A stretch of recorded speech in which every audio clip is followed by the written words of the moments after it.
our goal in these instances is to help you elevate your elevator pitch. In the real world, you normally don't get feedback and evolve the pitch. And so we find that these sessions are really valuable for our founders. So what we're going to do is I've hit the bottom. I'll introduce myself, Donna, and we'll go from there. Okay. Okay. Right, let's get this going. Hi, Donna. My name is Singh. I am an angel investor looking at startups that are building the next big thing. I heard about what you're doing. Tell us a little bit more about what you're working on. Well, hi, Ash. Nice to meet you. I'm the founder of Guavy, Donna Tilden. As you know, there's millions, tens of millions of young do-it-yourself investors around the world using cheap or free trading platforms. But the problem is these platforms don't offer much information. So enter Guavy. Guavy is a social investing platform designed purposely for these investors, and it's supported by a powerful stock analysis system along with a Chrome plugin. The stock analysis system uses a combination of technical analysis and market sentiment to generate signals. The system is connected to 1,000 bot users within Guavy that each follow stocks and make predictions when signaled by the system. The Chrome plugin allows in-context conversations and a view to key data points surrounding any stock and any article being viewed. So combined, these two features make the platform instantly valuable to a user. So we don't need millions of users because we provide instant access to unique data. Guavy users are easily able to download that plugin, sign in, share content, opinions, make predictions on stocks, and then we use our own technology and algorithm to combine it all and create concise data points. I should mention we also have this technology related to crypto. Our team includes 2 financial industry veterans, 2 brilliant programmers, and their seasoned mentor, and our ability to build complex technology makes us the one to bring this to market. So we're seeking $5 million to expand the team, establish a go-to-market strategy, and prepare for another raise in 18 months at $100 million valuation, or an established company to buy our technology to incorporate into their trading platform. Interesting. Thank you for that, Donna. That was great. I want to dig in a little bit, if I may, and we're gonna, any feedback on the chat as well. It's always welcome. So you might get some feedback from some of the people in the chat, but I want to dissect a little bit around this. And part of this is trying to look at every startup that we look at. You kind of put the context of time in place, and we all know that. There is that huge problem of, information online, and we've all seen all the horror stories. Well, I shouldn't call them horror stories, but disappointing stories around financials and financial advice and recommendations on platforms like TikTok, right? So there's a lot of information out there, and a lot of people are kind of getting sucked into things, right? More now than ever before. And so the idea of creating a platform like yourself, as you've designed it and developed it, kind of allows the average person to be able to get access to the same types of tools that some of the more professional stock traders have, right? When you work at one of the top banks. Is that correct, Donna? Yeah, and not only that, I mean, it's also a way, like with the leaderboards and the way our system tracks, my predictions and your predictions, we're held accountable to what we say. And you can spot the winners and the losers. You can spot, who not to trust, who to trust. So that feature is very important as well, we believe. Because you have these bots that are actively looking at, they're kind of getting a pulse of the market overall. Tell me a little bit, when you talked about your Chrome plugin, right? Because you have these bots that are there and they're kind of moving in real time, making sure stuff is happening. Tell me a little bit more about how the Chrome plugin plugs into what's going on as you're using it, because this relates to the user experience. Right, right. So it's much like Grammarly in the sense that you open it up when you're browsing the internet and reading any stock article, and it'll pop up on the side with, kind of the history of the stock price, your traditional kind of technical analysis, along with other information extracted from our bots, the sentiment within, the Guavy platform itself, and the sentiment from all that the bots uncover all over the internet continually. And as we get more and more users, of course, our intention is to expand the information that is disclosed within that plugin, making it even more and more robust and valuable. Sure, sure. And when we think about trades, the whole industry is moving into this kind of digital platform where you have machines that are now, I don't know if you're aware, but the NASDAQ just moved to the cloud, right? They just did this big deal with Amazon because they recognize the frequency, the high frequency, the quick frequency is there. Is that something that you think is an essential feature for today's trader? The ability to, because humans are in fact slow, right? Compared to machines, right? Because you have all these bots moving around. Tell me about the, when there's a difference happening in terms of the price point of the stock, how does your service, connect with that? Or are you expecting the user to just do their own trades? We expect the users to do their own trades. Like, we built the platform. We thought that there is enough free and cheap trading platforms out there. We didn't want to recreate the wheel. Yeah. We thought that we would actually be an ideal takeout target candidate. Sure. Our robots and everything report in real time. They're not like seconds. I don't know exactly what that term is, where they're trading using, kind of instant, but it's real time. It's definitely real time. Yeah, I was just trying to connect the dots because again, where I kind of see the world going is you kind of get all this information and you can build a sentiment analysis and make a prediction. But sometimes that prediction, to truly find value in the trade, it needs to be action immediately, right? There are some elements that you could take a couple of minutes, you could take a couple of hours to transact, but there are some times when you have to kind of act a little bit more quickly before the rest of the wave kicks in. You know what I mean? Yeah, I think you're talking about kind of robotic trading, if you will, and this is more of a, if you were to check out the product itself, you would see the historical trends and what the bots are following, and they could see where there's a trigger point where it's going to go up, like this is now you should buy, but it anticipates it will continue going up over a period of time, and that's based on all of the sentiment that they've uncovered and continue to uncover. So it's updated every night. And then at some point it will trigger and say, now's the time to sell because it's going to go down like shortly. It's not an instant kind of play. It's more of a tail. Got it. And so tell me a little bit, and I know this is always a difficult question to ask, but tell me a little bit about kind of the improvement that, again, who is the exact person that would really enjoy using this product, right? Because a lot of people trade stocks, but there's kind of a product market fit, I feel, around what you're doing. Who is that? And what kind of value would they see? How does their life actually change on a day-to-day, right? Like if, so I just wanted to uncover that from a user journey perspective. Yeah, okay. Well, the platform itself was built by millennials and Gen Z, for millennials and Gen Z. They're the ones who helped a lot in the designing of it, putting in key features that these people are used to, like the 5-star ratings, the stock 5-star ratings. There's a million different ways you could present that, but they felt that was kind of like the apples and, the ratings that you see on Amazon and everywhere all over. They're also used to looking to friends for their decision making. They're used to online digital tools. They love chats. Currently, they're probably, going here, going there, going to the odd Reddit feed, the odd YouTube video with dumb money, and maybe Twitter channel to find information.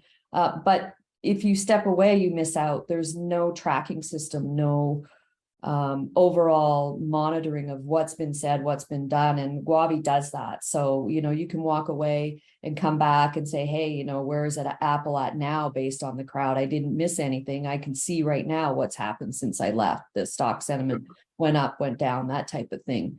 So it makes their search for information a lot easier. It takes away the pain of having fragmented pieces of information, and also the pain of trying to figure out who to trust. Yeah, the reason I'm bringing that up is I'm trying to figure out, because there's two elements to this. Because for me, I feel that Gen Z and the millennial population, it's very large, and obviously there is a large portion of that group that doesn't necessarily have the right disposable income to necessarily find value in the market. Is there a specific group? And I'll explain where I'm going with this. Part of this journey, right? I mean, ideally, in the perfect world, one of the trading companies loves what you're doing and they see that as a competitive differentiator, and an M&A transaction will occur, and that would be fantastic. What I'm trying to figure out is, what is the big picture on this, Donna? Suppose you continue to drive, right? Where does this go? And part of that relates to the existing audience that you're going to have on the platform itself, right? Yeah. And that's why it's really important to kind of really get a true sense of who the people that are going to be utilizing this, what are the monetization options, and so it relates to two questions, I guess. Yeah. Is there a little, and I apologize because I'm asking like three questions at the same time. That's okay. So I think I follow. yeah, the audience, like the specific audience, right? Mhm. Number two is, based on that audience, tell me a little bit about the big picture. And then finally, what are the unit economics, right? How do you actually generate a little bit of money for yourself, right? Because that didn't completely come out of the pitch. So I kind of wanted to know a little bit about that. Yeah. So first off, the first business model we have would be the downloading of the plugin. So it would be a subscription-based service, very affordable. As for the instant kind of demographic, if you will, I mean, I have young kids, they can't afford to cash in on trades really either, but they're playing in the markets, and they're teaching stock market stuff at school at a younger and younger age. There's a lot of young kids I know that are dipping their toes in. And this could also be a tool to help them learn.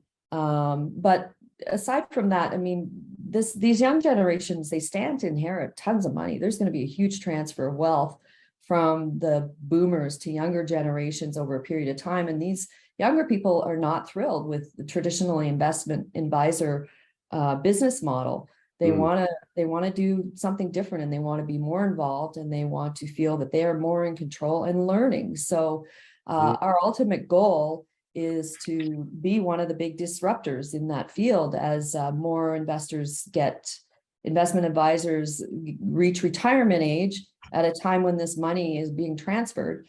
We're hoping that eventually what we'll do is add to the Guavy platform what we're calling boards, whereby, Ash Singh is an investment advisor. Maybe he creates a board and somehow figures out how he can draw a crowd to his board and monetize himself that way, rather than through the traditional investment management of a large bank that, maybe doesn't even have access to, current technology. And maybe Ash can create his own robo-advisor system within Guavy using our sentiment analysis system.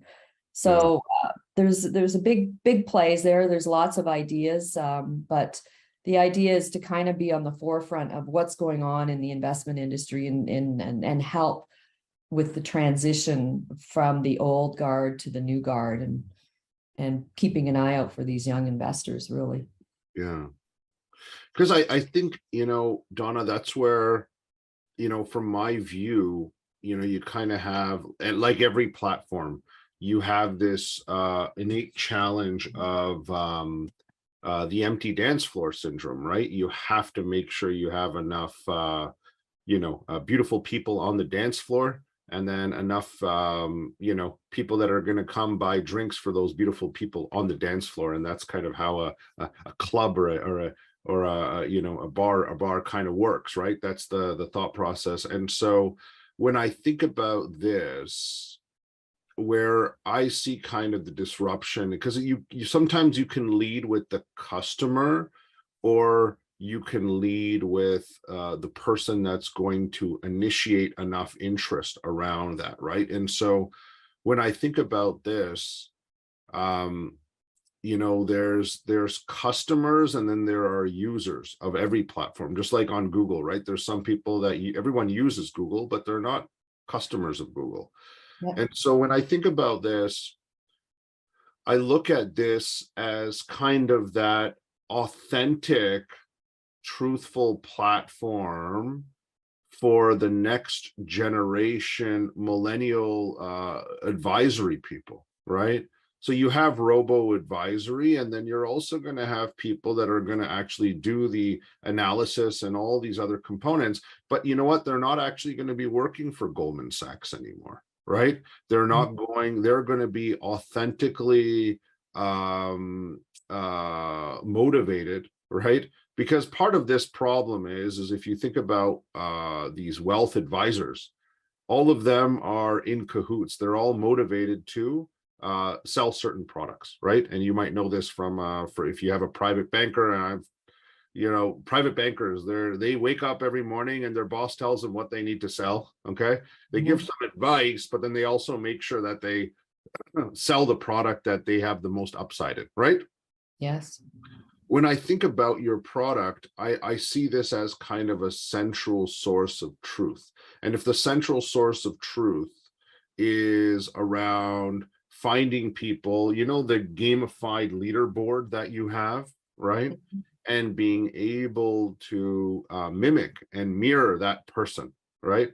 Because Donna, my belief system is everyone is lazy. Okay, that's the way I kind of look at when I think about software and whatnot. If you kind of like arrive at the point that everyone is lazy, it helps you kind of understand things. So I do recognize there are some people that day in and day out, they love looking at stock reports and stuff like that. But I think that there's probably more people that would rather just know authentically that there is 10 people here that are playing in the similar portfolio with the similar type of stocks that I have, and I just want to mirror their traits, right? Whenever they're doing it, because I know that they're going to make it go, and they're authentically not vested by any corporation or anything like that. They are just there to kind of get the results, right? And the fee structure is zero, right? Effectively, right, Donna, on your platform, if I'm following that person, right? Okay. Oh, it would depend. I mean, over time, if Ash gets 1 million followers, Ash is going to want some kind of compensation, I would think. And it would just be relative to a portion of the subscription revenue that you guys get, right? Because they're following that, but they're not incentivized by product. They're just incentivized by being good. By being good and ego, really, I guess. Yeah, I mean, ego is good for a certain point in time, but does that make sense, Donna? Right? Yeah, it does. I mean, as far as the dance floor thing, I mean, that to me, that's kind of equating back to saying Guavy's like a dating app. You're having, you've got this party room and no one's here. And we tried to solve that with the use of the bots and the plugin, like that. The platform itself provides instant value to someone who comes, because there is unique data there already. We don't need sure. But I understand what you're saying about it becoming more useful for these new advisors. Maybe that's the target customer, not the user. Yeah, because they will bring everyone in, and if you have a central source of truth to say this person is, and you're seeing the results happen, right? Yeah.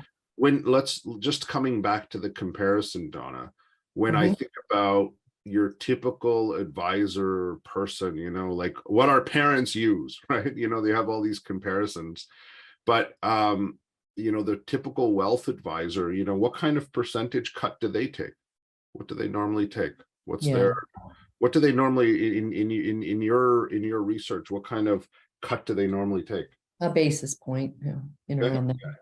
Right. And Yeah. if we're in a situation where you've built a model around incentivizing them just based on their audience, right? You're Yeah. kind of taking the YouTube effect, right, and applying it to stock trading, and being in a position where you know, these people are being driven by you know, just real results, right? Real Yeah. results. And so you can save that basis point, which is a small but significant amount of money. But more importantly, it just comes down to kind of where the industry is going, and that authentic speed, the authentic knowledge, and being in a position where people can plug in and mirror this person. Because I believe, Donna, you know, you can look at stuff and play around with all the information and data that you have, but I would say a lot of people might turn around and say, you know what, okay, I've done all this stuff, it's really good, but I don't mind, I'd rather, you know what I mean, Oh, for give this sure. guy a tip and just mirror his trades, because Agreed. Yeah. he is the superstar, right? Yeah. Does that make sense, Donna? Right. Mhm, And mhm. then you create that environment, but part of your job is to make sure that they're, like with everything, right, you got to just make sure that they remain authentic to the cause, right, you know, Yeah. and they don't get caught up with anything else.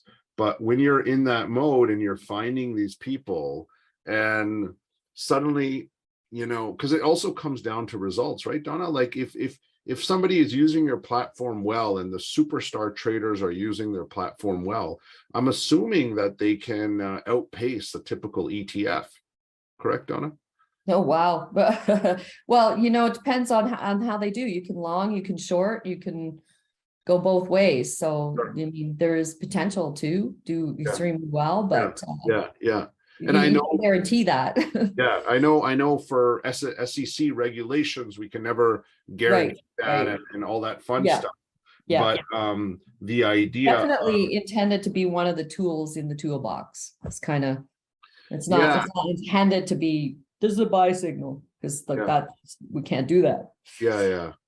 But I think, do you get my point? Like, Yes. the idea of you having the bots with the most intelligent researchers and the fundamental people that have read the books, that have read every Warren Buffett book and all the other fun stuff, and, you know, creating that purpose, and then people are mirroring this, and hopefully, obviously, doing much better for themselves, but giving them that perspective, and in a mode where they're regularly getting the updates based on the stuff that's happening, right?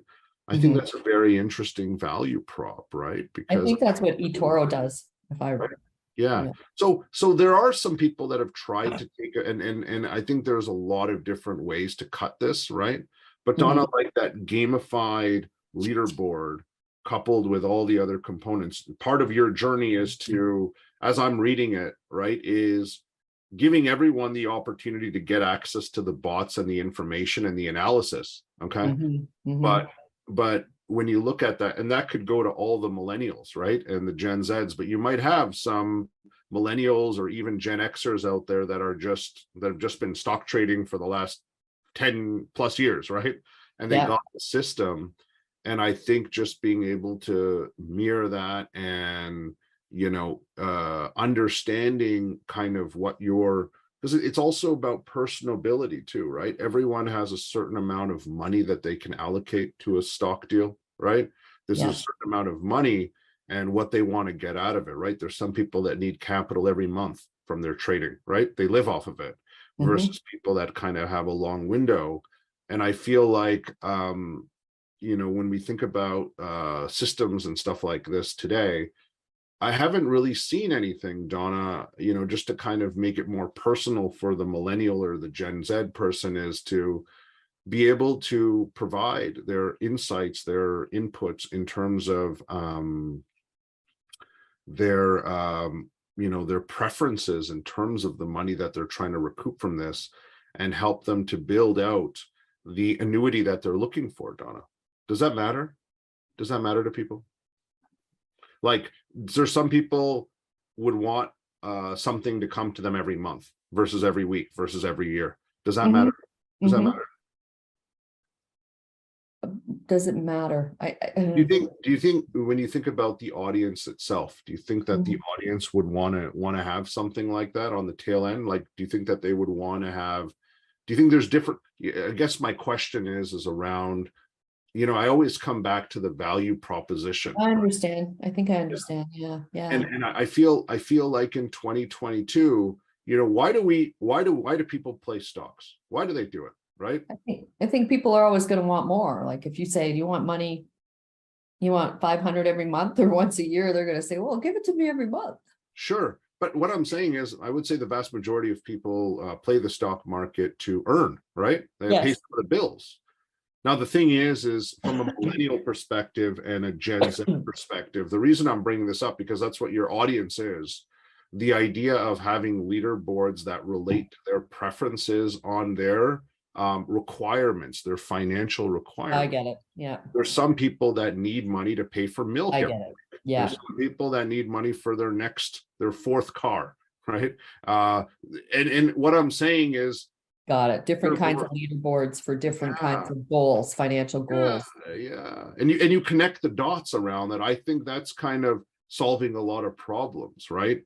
That's kind of as I'm seeing your platform, right? And I'm coming again back to that leaderboard because I feel like there's a lot of noise and everyone is always talking about returns. Returns are relative, right?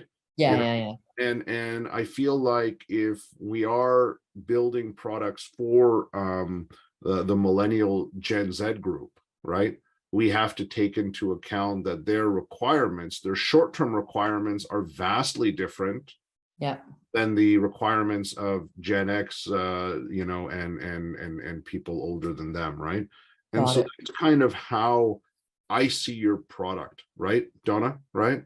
And part of this is, during the elevator pitch, I actually think you can probably achieve everything that I'm talking about. But when I think about your pitch, I'm thinking about the customer. How do we make it more customer centric? And how do we make sure that when we look at it, it's like, holy, you can do that, And I'm always looking to figure out from a value proposition what can ignite the fire, right? What ignites, and so that's kind of the view I have of how your product would, you know what I mean? And I think you have all the features. It's obvious you have all the features. I've just kind of positioned it in a different way from the original pitch that you've given, and I'm happy to pitch it back to you, Donna. I can Please do. summarize. Please do.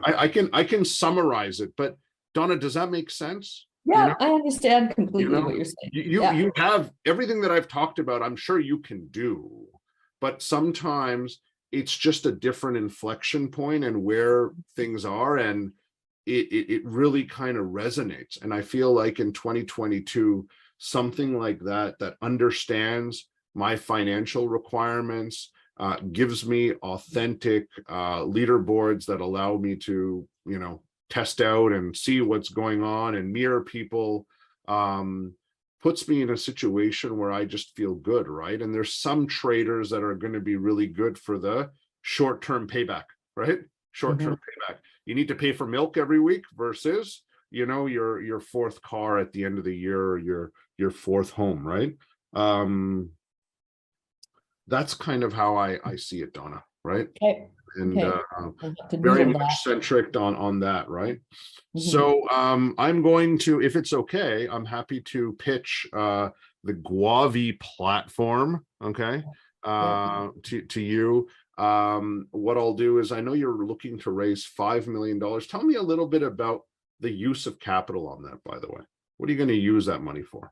Well, we need to establish a really strong go-to-market strategy and expand the team and secure a world-class marketer on the team, and do some adjustments to the technology perhaps at this Yes. point. Yeah. Well, one last question, Donna. Getting these leaderboards in place, how are you sourcing these people that are going to be driving your leaderboards, these superstar traders? Well, we definitely would need to have a business development person on the team as well. Got it. Yeah, which Patrick is the guy who would do that. Yeah. because I'm thinking like, I'm just wondering, at all the top business schools around the world, and this is kind of a little bit more of my neck of the woods, but they always have like these superstar trading clubs, right? Where you Mhm. have some people that have worked in industry that are coming back to do their MBA or EMBA. And Yeah, so there's a nice fertile training ground where you can actually find some of these people, right? And it, uh, it could be from around the world, but I just feel, I mean, coming back to your leaderboards, right? yeah, Where do you find these people and make sure that they're not currently working at Goldman Sachs or, what I mean, Morgan Stanley or, yeah. uh, you know, so just food for thought to think about in terms of how we're putting it together. Okay. Cool, cool. So, if I may, Donna, I will take over as just for the next 2 minutes. I will take over as your non-equity co-founder, and I will pitch the idea to you. Okay, Thank you. you get to be anyone you want. Cool. And what I'm going to do is I'll quickly summarize the product as I've heard it. Okay, but then Mhm, I'm going to talk about kind of how we package it and how do we address the dance floor issue. Okay. Right. mhm, And part mhm. of that is just painting the picture, right, about the audience. And I'm going to try to do that with absolutely no preparation, but and if I embarrass myself, that's totally okay, because that's what professors should do when we put ourselves on the spot if we need to. But Donna, what you're going to do is you'll introduce yourself, and Christine will give me around a minute. Now, Christine, what I'm going to do is I might go a little bit long because I just want to emphasize a couple of words and comments. So just keep that in mind. But Donna, I will try to stay in 1 minute as well. Okay. Okay. All right. So you introduce yourself, ma'am, and I will kick off and get this going. Hi there. I am Will Smith from Dreamers Venture Capital Group. Yes. Hi, Will. I was a big Fresh Prince fan growing up. Great to connect. Now, Will, I don't know if you know this, but the interest in stock trading amongst the millennial and Gen Z generation, people your kids' age, has taken off. And we've discovered that people are looking at stock trading in a very different way in terms of the research that they do for their decisions, along with what they're using capital for. Some people are stock trading for short-term groceries. Some people are doing it for their monthly salary, and other people are doing it for more long-term elements. But the world has now changed, and we have seen a huge influx of social media, TikTok advisors coming in place that have kind of created a bit of a bad name for the environment. But we thought we could come in and create the next generation authentic layer for this. And I want to talk to you about the Guavy platform. Basically, what we do is we have set up a network of 1,000 bots that are monitoring the stock market on a regular basis. And what they do is they're testing, getting feedback, and any person that really wants to get a pulse, a true real-time pulse, can subscribe to our Chrome plugin and get access and understand the sentiment on anything that's going on. And so for a millennial or a Gen Z, they're getting the same tools that some of the professional stock traders have. But what's really powerful about our platform is through this journey, we are going to have a gamified leaderboard of the top traders around the world. And these people are going to be working not in the interest of a corporate that's trying to dump stocks, but they're authentically driven just on returns. And so any user on our platform can use our information to trade on their own, or they can just mirror these people and discover new ways of deriving income for the short term, medium term, and long term. And we feel that this is the next generation social platform for stock trading. We've built all the components out. I have the team, the execution, the timing is now. We're looking for $5 million just to scale the business now and take it to the next generation. And I think that this would be a great opportunity for you, Mr. Smith, to play a role in introducing this to stock trading, successful stock trading, to the next generation. Thank you. Okay. So that's how I would position it, Donna, right? You know, the leaderboards, how they're coming in and how we create that, right? And Donna, the reason I do it is also, and again, I took a little bit more time because I wanted to get the sound bites out, but I wanted to make sure that when we think about the when we think about the user, for me, it's also about lifetime value, right? And so the way I look at it, again, I'm taking the lazy person's approach. I'm not saying just categorically that Gen Z or millennials are lazy people. I'm saying everyone would rather be at the beach. The idea, once you kind of find that authentic person that's reaching your financial goals and needs, and it turns into an autopilot mode, I think that's a beautiful setup, right? And again, their personal needs, right? Based on the data, making sure that you cater to every single one of them. And then you kind of really make it to the masses, right? That's what happens, right? You take stock trading to the masses and you have these leaders that come on board. Obviously, you'll have your incentive structure for their efforts on what they're doing.